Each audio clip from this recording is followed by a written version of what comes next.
Ladies and gentlemen, boys and girls, children of all ages, it is the Giant Sean Hood from FM 99 and the Backstage Pass presented by Area 51 Tobacco and Novelties. And I'm here with Badflower's own Josh Katz. Hey, Josh, how's it going, man? Good. You have a great voice for this. Wow. Yeah, That was really good. That was really thank you. something. I appreciate that. That's, it's one of the things they like you to have in radio is a speaking voice that people like hearing. Yeah. So, well, you've got it. Thank you, man. If you ever need a fancy voiceover, let me know. I'm sitting here talking with Josh Katz because he's going to be in town with the rest of the band Badflower. They're going to be at Elevation 27 on April 13th. Tickets are available now, by the way. If you want to go get your tickets, check them out. You guys are coming to town, and this is a tour for your new album, your newest album. This is How the World Ends, which released back in September. So when that album released, you've released 2 singles from it so far, Don't Hate Me and Family. And when that came out, it's funny because it was like, 6 months ago, 8 months ago, something like that. It was a few months back. The world looked very different than it kind of does right at this moment, because now we're getting a little more back out there. People are going and doing things. There's more shows being scheduled. So when you released the album, did you guys know right away that you were going to be able to start touring it? We had a feeling. But no, I mean, the first tour that we did supporting the album was kind of like a toss-up. Yeah. We sort of like planned in advance, and it seemed like things were shaping up to where it was going to make sense, but then it wasn't. And like a new variant popped in, and we're like, shit.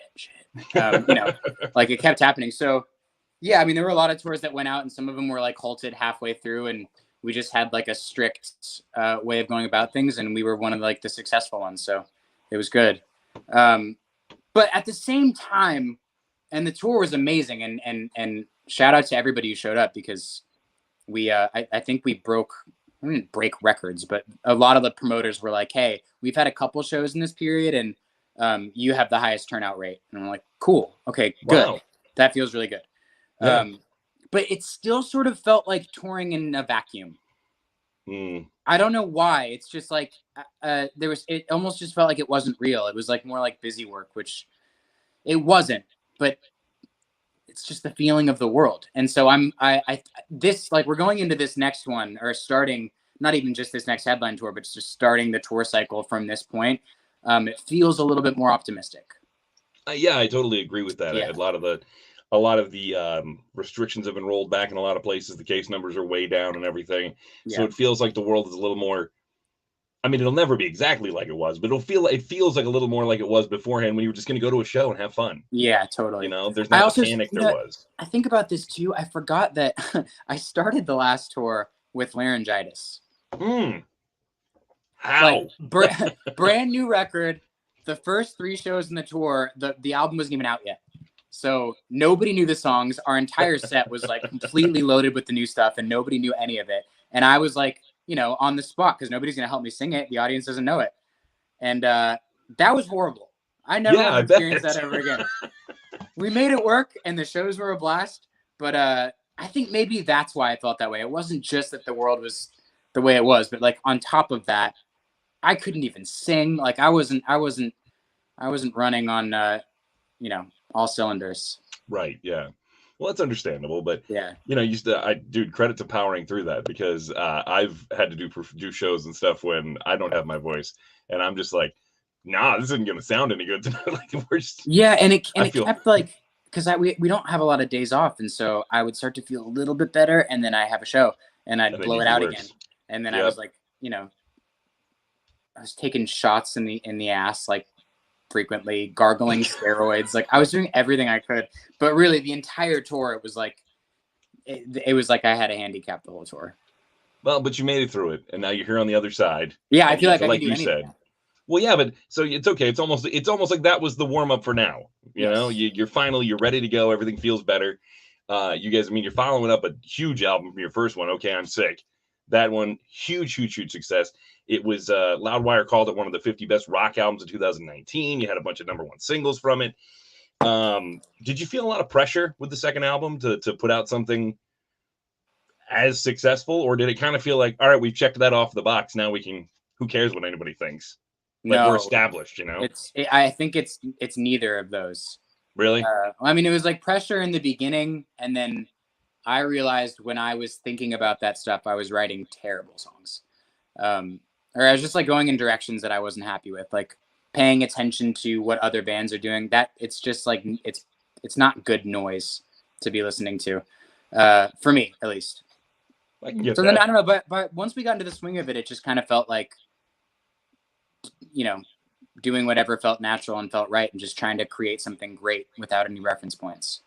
With the writing process for the new album, I mean, how does that, is it a even split between everybody, or does somebody come to the table with like the music and say, all right, let's work on this? Or, I mean, does everybody have a piece of it?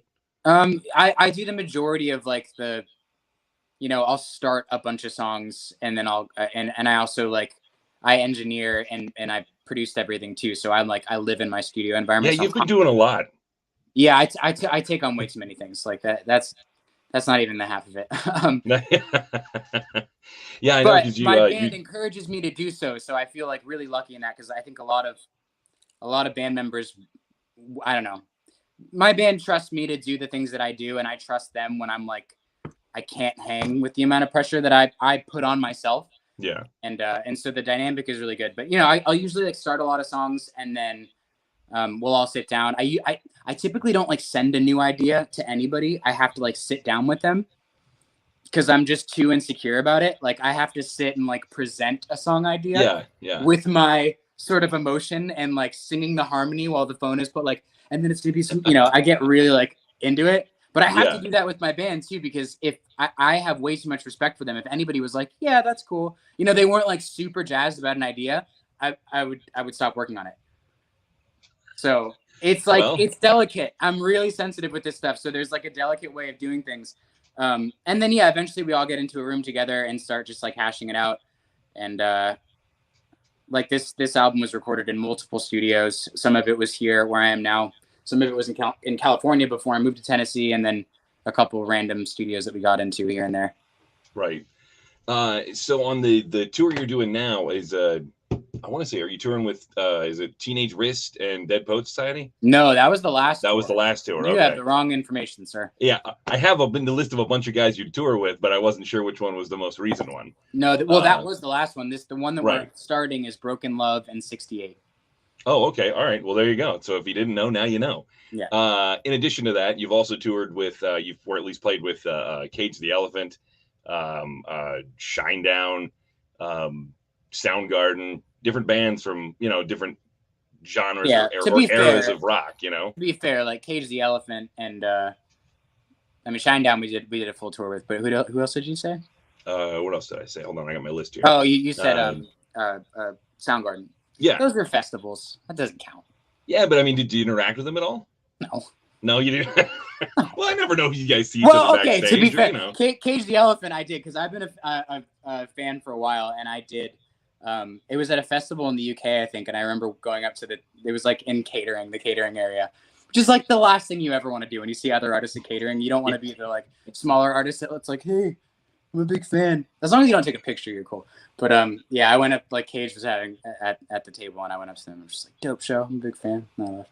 Were they but cool? No, like when there's like a big, I think there's a misconception that a lot of fans have about how festivals are. It's not like sometimes it's like a party backstage, but for the most part, like the bigger headlining acts, you don't ever see them. Like there's as many rules to keep you away from them as there is keeping the audience away from them. Wow. Okay. So there you go. Yeah. Sometimes like stages are closed. You can't watch side stage. They'll like shut it down, and none of the other bands are allowed, or production people are allowed anywhere near the stage while the performances are on. I knew, because like bands are just as bad.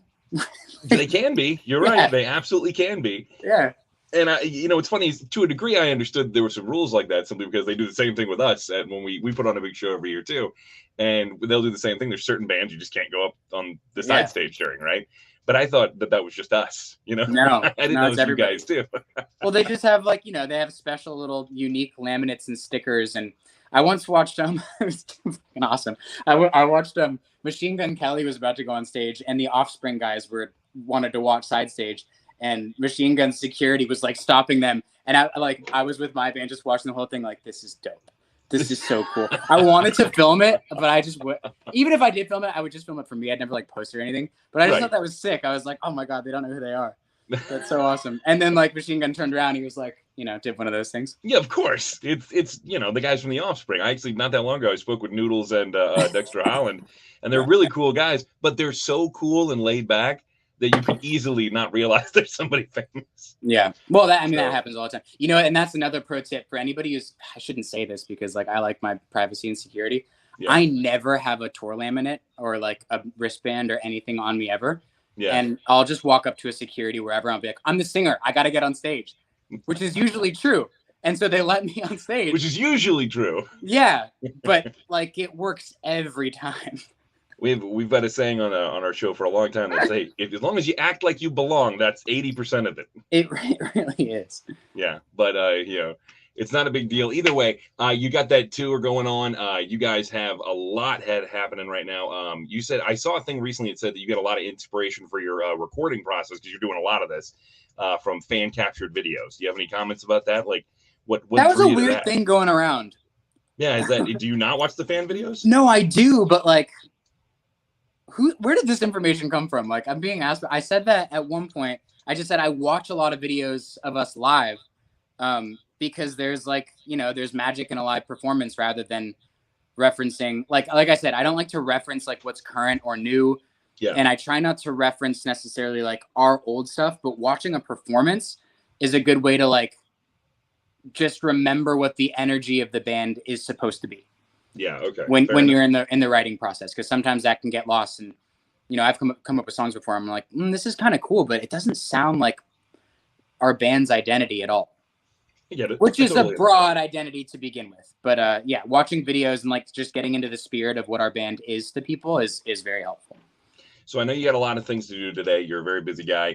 I thank you for taking some time here. I know you guys are again going to be at Elevation 27 on April 13th. Tickets are available now. Go see Badflower, and Josh will be there singing, hopefully. He'll be running at the side of the stage saying, I'm the singer. I have to get on stage. It's going to be an awesome show. I have no doubt. Before I let you go, I ask everybody, I want to know your Mount Rushmore of music, not rock necessarily, music. What 4 people would you put on it? 4? Yeah. That's what we have on Rushmore, right? There's 4 of them. Yes. Last I checked. Haven't checked in a while. I could be wrong. Oh man, that's so hard. You can use a whole band if you want to. It doesn't have to. Yeah, I'd say Cyndi Lauper. Okay. Death Cab for Cutie. I'm really jumping genres here, that's fine. And decades. Man,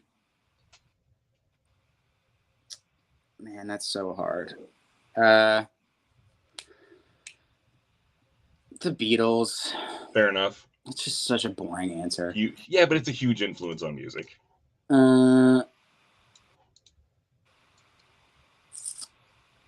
Man, let's put Death Cab on there. No, Dawes. Okay, all right, fair enough. Yeah.